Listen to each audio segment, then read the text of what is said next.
یا علی مدد. Otherwise, Rai Abu Ali Missionary, wise number 719. Dar es Salaam on 29th of December 1979.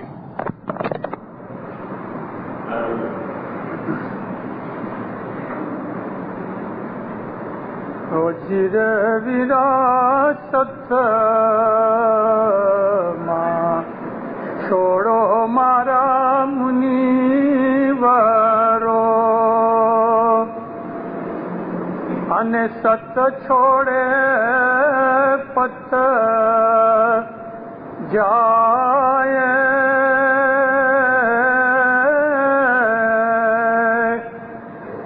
ایمان سری کھو دیوڑو تے enjoy Risha پائے. مولانا حاضر امام پر صلوات پڑھو مومنو. اللہم صلی اللہ محمد و آل محمد. ست مت چھوڑو مارا منیورو. ست کا مطلب ہے دھرم، سچائی. دوسرے شبدوں میں ایمان، کیونکہ ایمان کے اندر سب چیزیں آ گئیں. ست چھوڑنے سے، ایمان چھوڑنے سے ہماری بے عزتی ہو جاتی ہے. پت کہتے ہیں عزت کو، آبرو کو. آبرو چلی جاتی ہے. جو آدمی وعدہ کر کے پھر جائے اس کی آبرو کیا ہو سکتی ہے؟ ایمان ایک بتی کی طرح ہے، دیوڑا ہے کہ اس کی روشنی میں انسان کو راستہ ملتا ہے. مذہب ایک ڈسپلن ہے. یہ شبد امام زمان حضرت امام کے ہیں. اب فرمایا مذہب جو ہے وہ ایک ڈسپلن ہے جو انسان کے وچاروں میں پیدا ہوتا ہے اور انسان کو سسٹمیٹک وچار کرنے کی شکتی ملتی ہے. مذہب سے بے حساب فائدے ہیں. فرانس کا ایک بہت بڑا عالم ہوا، اس کا نام تھا وولٹیئر. اس نے تو ایک دفعہ اپنے ناستک دوست کو لیٹر لکھا. ہمیشہ ان دونوں کی آپس میں ڈسکشن رہتی تھی. تو وولٹیئر اس کو لکھتا ہے کہ مانو کہ اگر دنیا میں خدا نہ ہوتا تو ہم کو ایک خدا کریٹ کرنا پڑتا تاکہ انسان کے اندر ڈسپلن پیدا ہوئے. یعنی خدا کی ہستی جو ہے وہ انسان کے جیون کے لیے بڑی ضروری ہے.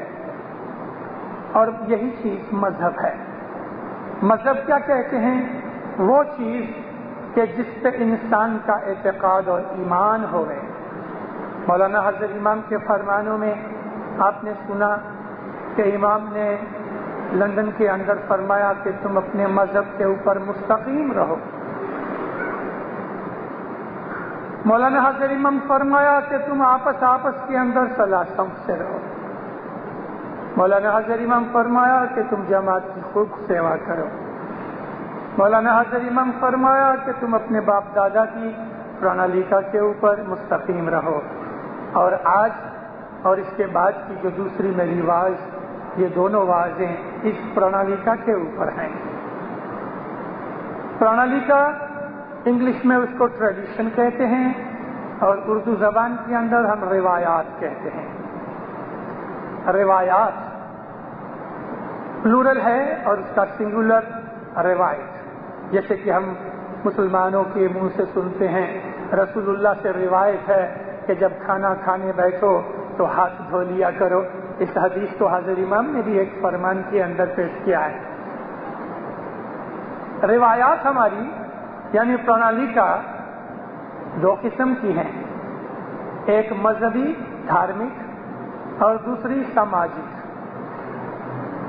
آج میں آپ کو صرف دھارمک روایات کی بات کروں گا اور اس کے بعد جو دوسری واز کروں گا اس کے اندر میں اپنی سوشل اور جیون کی وہ پرنالی کا کہ جو ہمارے مذہب کے ساتھ سبند رکھتے ہوئے جیون والی ہیں میں آپ کو بیان کروں گا. ہماری جو پرنالی کا مذہبی روایات ہیں، یہ ٹریڈیشنز حضرت امام کے فرمان اور پیروں کے فرمانوں کے اوپر آدھار رکھتی ہیں۔ جو کچھ بھی ہم اپنی مذہبی ریت رسم رواج، اسی کو ہم ٹریڈیشن کہتے ہیں، کر رہے ہیں، تو ہم کو یہ چیزیں سکھائیں کس نے؟ یا امام نے سکھائیں یا پیروں نے سکھائیں۔ ہر ایک اسماعیلی بچے کی یہ ایک عادت ہے اور یہ ہماری مذہبی روایت ہے، یہ ہماری ٹریڈیشن ہے کہ ہم جہاں بھی رہتے ہیں وہاں ایک جماعت خانہ بناتے ہیں۔ جماعت خانہ ہماری روایت کی سب سے بڑی روایت ہے۔ ایک آدمی نے مولانا امام سلطان محمد شاہ کے حضور میں مہمانی رکھی، عرض کی مولا میں کانپور کے بہت دور ایک چھوٹے سے گاؤں میں رہتا ہوں، وہاں کوئی بھی اسماعیلی نہیں، میری بیوی اور میرے 4-5 بچے ہیں، خداوند آپ کے فرمان پڑھ کے کہ جماعت خانے جانے سے ہمیں کیا فائدہ ملتا ہے؟ جیسا کہ حضور نے فرمایا کہ جو آدمی کو دیدار کی طلب ہوئے، یہ امام کے فرمان کی بات کرتا ہوں، اور وہ آدمی حضرت امام کے سامنے بات کرتا ہے، کہتے مولا تیرا فرمان ہے کہ جو آدمی کو دیدار کی طلب ہوئے تو اس کو چاہیے کہ وہ ہر روز صبح جماعت خانے آوے اور عبادت بندگی کرے، انشاءاللہ اس کو میرا دیدار ملے گا۔ اس نے عرض کی کہ خداوند مجھ کو تو جماعت خانے نصیب نہیں، میرے بیوی بچوں کو بھی جماعت خانہ نصیب نہیں۔ مولانا سلطان محمد شاہ فرمایا تمہارے گھر کے اندر ایک کونے میں میری فوٹو رکھو، وہاں ایک چھوٹا سا پارٹ رکھو، اس کے اوپر تم میرے فرمان جنانوں وغیرہ کی کتابیں رکھو۔ یہ جو تمہارے گھر کا کونا ہوگا اس کو تم کسی اور بات کے لیے استعمال نہیں کرنا، یہ کونا تمہارا جماعت خانہ ہے۔ ہر روز شام کو صبح کو تم اور تمہارے بیوی بچے اس کونے میں آ کے بیٹھو، تم مکھی بنو، تمہاری عورت کمریا بنے، تمہارے بچے جماعت ہیں، واللہ تم ایسا کرو گے تو جماعت خانے کا پورا ثواب تم کو ملے گا، یہ جگہ تمہارا جماعت خانہ ہے۔ ہماری پرنالی کا میں سے سب سے پہلی پرنالی کا ہمارا جماعت خانہ ہے۔ ہر زمانے کے اندر، ہر زمانے میں نبیوں کو اللہ کا حکم ہوا کہ سب سے پہلے عبادت کرنے کی جگہ بناؤ، اور ہر نبی نے ایسا ہی کیا۔ ہر نبی نے جب انہوں نے اپنی نبوت کا ڈکلیریشن کیا تو انہوں نے سب سے پہلے ایک جگہ نقی کی کہ اس جگہ کے اوپر جو ان کے مرید بنے مل کے بیٹھ کے عبادت کریں۔ جماعت خانے کی جو ہماری ٹریڈیشن ہے وہ بہت ہی بڑی پاورفل ٹریڈیشن ہے، جو ہمیں ہر قسم کی بدیوں بلاؤں سے آفتوں سے بچاتی ہے، برکتیں اور رحمتیں دیتی ہے۔ دینداروں، یہ شام کا وقت ہوتا ہے جب انسان کو سارا دن کا کام کر لینے کے بعد اس کو تھکاوٹ لگتی ہے، اور جو آدمی دنیا دار ہے، اسماعیلی نہیں، یا وہ اسماعیلی کے جن کو اپنے مذہب کا خاص پتہ نہیں یا ان کا ایمان بہت مضبوط نہیں، تو وہ لوگ شام کو کیا کریں گے؟ شام کو کسی کلب میں جائیں گے، سنیما میں جائیں گے، کسی یار دوست کے گھر پہ جائیں گے، یا کسی ریسٹورنٹ بار میں چلے جائیں گے، وہاں جا کے ٹائم ویسٹ کریں گے۔ کوئی شراب پیے گا، کوئی جگار کھیلے گا، کوئی گپے مارے گا، کوئی فن فتور کرے گا۔ ہم اسماعیلیوں کو امام نے ان چیزوں سے بچا لیا۔ جو اسماعیلی ہے وہ تو جب ہی دکان یا بند کرتا ہے یا آفس بند کر کے گھر پہ آتا ہے تو اس وقت سے اس کی نیت میں یہ چیز ہوتی ہے کہ میں جلدی سے کچھ شاپنگ کرنی ہوگی تو کر کے گھر پہنچوں، گھر پہنچ کے بیوی بچوں کو ملتا ہے، نہا دھو کے تھوڑی سی چائے کافی پی، فریش ہوا، چلو چلو جلدی کرو، ارے بچے تو پہلے سے تیار ہو کے بیٹھے ہوئے ہیں، جماعت خانے چلو۔ جماعت خانہ ہماری جان کی جان ہے، جماعت خانہ ہماری لائف کی لائف ہے۔ جس طرح ہم جیون کے بغیر کچھ نہیں، یعنی ہماری زندگی، ہماری جو جیو ہے اس کے کارن سے ہے، لیکن ہمارا جیو اگر جماعت خانہ نہ ہوئے تو وہ مردہ ہے۔ جو آدمی جماعت خانے نہیں آتے یا جن کو جماعت خانے آنے کی عادت نہیں، حقیقت میں ان کا جیو ہے مردہ جیو ہے، مردہ۔ آشا جی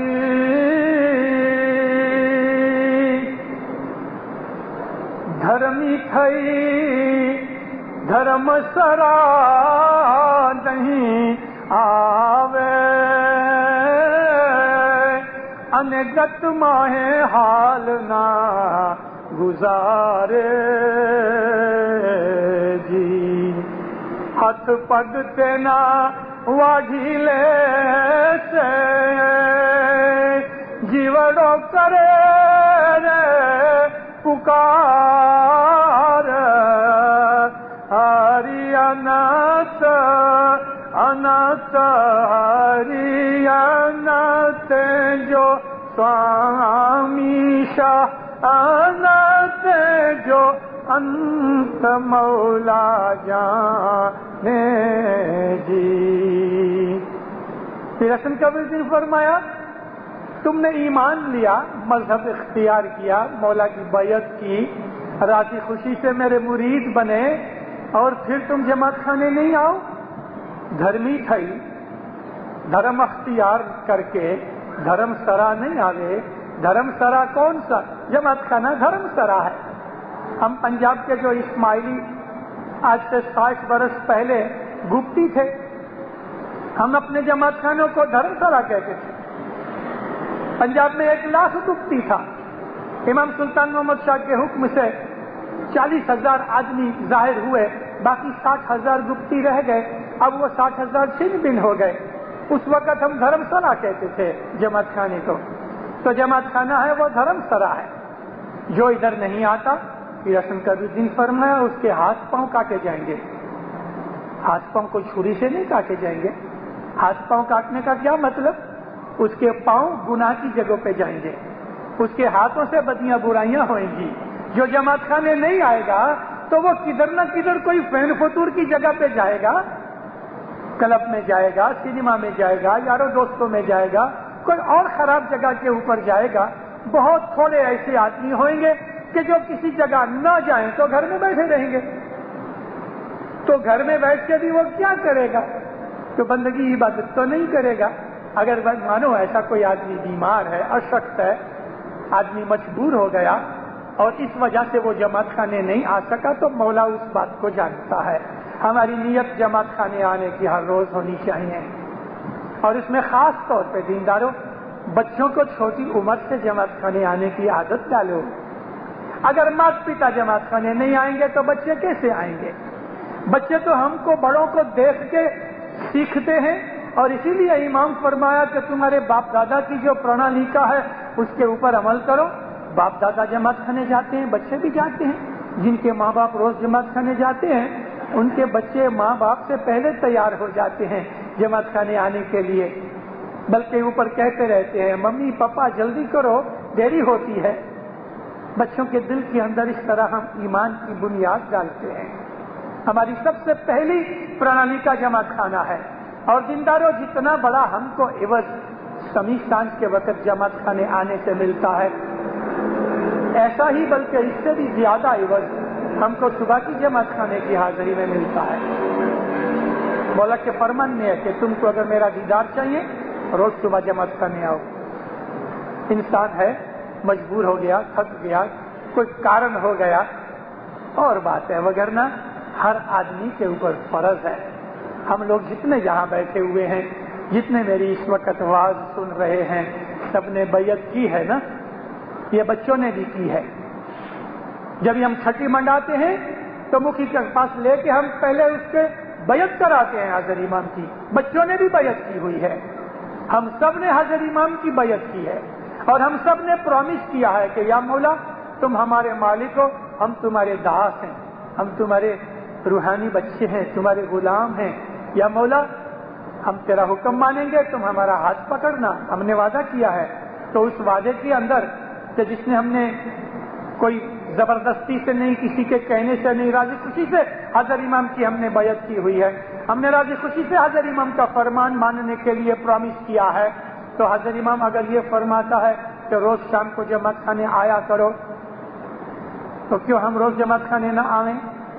اسی طرح حضرت امام فرمایا کہ روز صبح کے وقت جماعت خانے آیا کرو، تو ہم کیوں نہ آئیں؟ اگر حضرت امام نے فرمایا کہ تم 10 پن برابر دو، تو ہم کیوں نہ دیں؟ اگر حضرت امام فرمایا کہ تم جھوٹ مت بولو، تو ہم کیوں بولیں؟ یہ مذہبی پرانالی کا ہے۔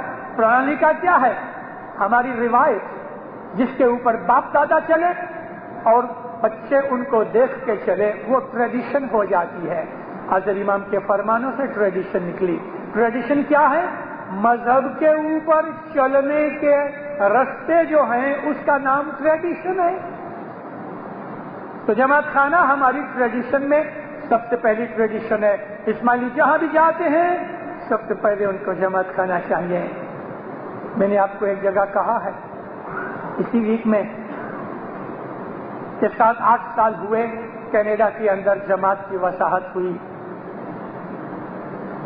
لگ بھگ 1.5 سال 2 سال میں کینیڈا کی مسافری کرتا رہا، اور ہر دفعہ جب میں گیا تو پہلی دفعہ سے زیادہ خوش ہوتا رہا جماعت کو اچھی طرح سے آباد اور برکت والی دیکھ کے، کیونکہ جب لوگ یہاں سے گئے، یوگانڈا سے گئے، انڈیا پاکستان سے گئے، تو کینیڈا امریکہ ان نئی جگہوں کے اوپر اسماعیلیوں نے مل کے سب سے پہلا کام جو کیا تو یہی کیا، جماعت خانہ بنایا جائے، بھلے اٹھواڑیے میں 1 دفعہ تو 1 دفعہ، لیکن جماعت خانے بنائے۔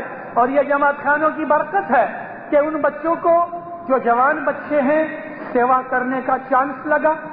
صبح اٹھ کے گاڑیاں لے کے 1 فٹ 1.5 فٹ جتنی برف کے اندر وہ لوگ جا کے 2 بجے 2:30 بجے 10 میل سے روحانی بچوں کو حضرت امام کے جماعت خانے میں لے کے آتے ہیں، بندگی کے لیے اکٹھا کرتے ہیں۔ یہ جوان بچے جو 18 20 22 برس کے ہیں، وہ جماعت خانے کی سیوا کی وجہ سے ان کے دلوں میں ایمان تازہ ہوتا رہتا ہے، اور صبح نیاز دعا وغیرہ جب پڑھ ہو جاتی ہے تو واپس ان کو چھوڑنے جاتے ہیں۔ ان بچوں میں سے بہت سے ایسے ہیں کہ جو صبح اسکول جاتے ہیں، بہت سے اپنے کام دھندے پہ جاتے ہیں، لیکن شاباش ہے ان کو۔ اور صرف ایک جگہ نہیں، throughout Canada, throughout امریکہ، یورپ کے اندر یہ چیز کم ہے، لیکن کینیڈا امریکہ کے اندر تو بہت، کہ جوان بچے گھروں گھر جا کے صبح پروڑیے 8 بجے سے کام چالو کرتے ہیں، 3 بجے 3:30 بجے 4 بجے 4:30 بجے تک لے کے آتے ہیں۔ جماعت خانے کی حب ان کی کیسی ہے؟ بڈھے بڈھیاں چلے آتے ہیں، جوان چلے آتے ہیں، اور اس قدر ٹھنڈی کے اندر کہ ہاتھ باہر نکالو تو سن ہو جائے، ایسی ٹھنڈی کے اندر بھی پروڑیے لوگ جماعت خانے آتے ہیں۔ تو مولا کو پھر کیوں شرم نہ آوے کہ ان کو برکت دے رہے نا؟ برکت ملی، آبادی ہو رہی ہے، اور ان کی حالت ایسی ہے کہ انشاءاللہ میں نے آپ کو کہا کہ ایک دن کینیڈا کی جماعت آج دنیا کی جماعت کے لیے بہت بڑا کام کرے گی۔ حضرت امام نے کینیڈا کو بسایا ہے، کوئی کارن سے بسایا ہے، اور کینیڈا کی جماعت آج وہ جماعت بن رہی ہے کہ ایک دن ساری دنیا کے اسماعیلیوں کو جو لیڈرشپ ہے وہ کینیڈا سے ملے گی۔ آج سے 50-60 برس پہلے، 100 برس پہلے ہندوستان میں سے لیڈرشپ ملتی تھی ساری دنیا کے اسماعیلیوں کو، مشنری وہاں سے نکلتے تھے، لیڈرز وہاں سے نکلتے تھے، چوپڑیاں وہاں سے نکلتی تھیں، فرمانوں کی ہار مالا ادھر سے نکلتی تھی، اور امام زمان نے بھی ساری دنیا کا درخانہ بمبئی کو بنا رکھا تھا۔ آج بمبئی پیچھے پڑ گئی، پیچھے ہٹ گئی، اس کی جگہ کوئی اور جماعتیں آ گئی۔ اب یہ گھوڑا جو کینیڈا نام کا گھوڑا ہے وہ جیت رہا ہے۔ جماعت خانوں کی طفیل